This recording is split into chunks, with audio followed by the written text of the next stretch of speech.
ulah loba pikiran ayeuna urang keur manggih kasusah da hirup mah heuheuy jeung dedeng sakapeung urang di luhur sakapeung urang di handap tah nalika maneh di handap cing inget rezeki mah bagian beda-beda rezeki teh hiji-hijina jelema aya anu alus aya anu henteu sing teger sing gede hate Mamah minta ka maneh Oma ulah loba pikiran insyaallah rezeki mun bakal datang ngaguludag ti luhur langit ngan maneh Oma di mana ngaguludag da rezeki ka diri cing bisa mawa cing inget ka Gusti ulah poho jang Oma Mamah minta kanya Mamah mangan ukur doa ka maneh. Baheula keur leutik minta duit ka kolot teu dibere teh kunaon kusabab teu boga. Tapi urang nu jadi anak sok ngabisani keur leutik ka kolot. Majarkeun teh emah jeung bapa mah teu nyaah.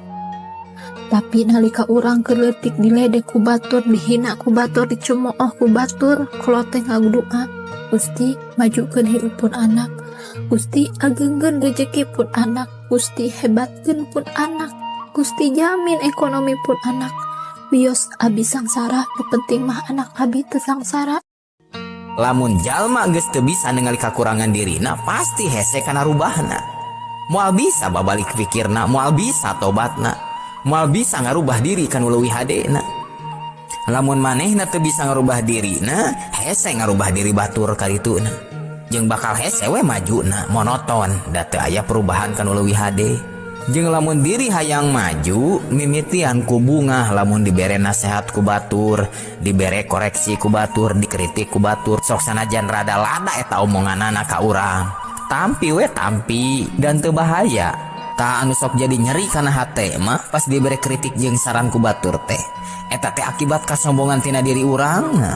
Ngarasa diri panghebatna, ngarasa diri anu pang dipihormatna, ngarasa diri anu pang dipujina. Tak kasombongan dina diri urang eta anu hoream nampi papatah ti batur teh padahal anu ngoreksi kana diri urang teh mangrugikeun karunia Allah.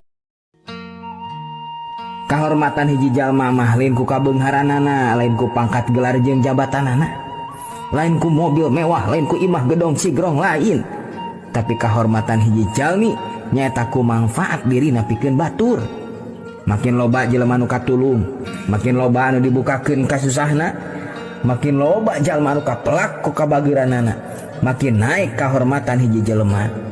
Kahormatan hiji jalma ku harta jeung kakayaanana mah cuma kahormatan palsu jeung semu. Kanikmatan hirup mah sanes dina boga jeung teu bogana, sanes dina beunghar jeung miskina, sanes dina cacah jeung menakna. Kanikmatan hirup mah aya dina hate anu pinuh ku syukur. Syukurna sabalikna kasangsaraan hirup sanes dina miskin jeung beunghar, sanes dina teu boga jeung boga, sanes dina teu aya jeung ayana. Tapi kasangsaraan hirup mah aya dina hate anu pinuh ku kufurna. Jelema anu sok ikut campur kana urusan batur ulu biung pipilueuneun nyanyahwanan asa aing asa pangbisana bari teu apal naon masalahna. Nu kitu dina paribasa Sunda disebutna lauk buruk milu mijah teu guna.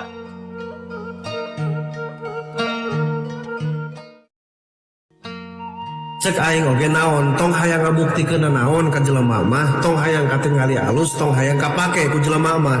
Soalna dua pilihan. Maneh jadi jelema boga, maneh bakal digorengkeun, maneh jadi jelema teu boga, maneh bakal dihinakeun.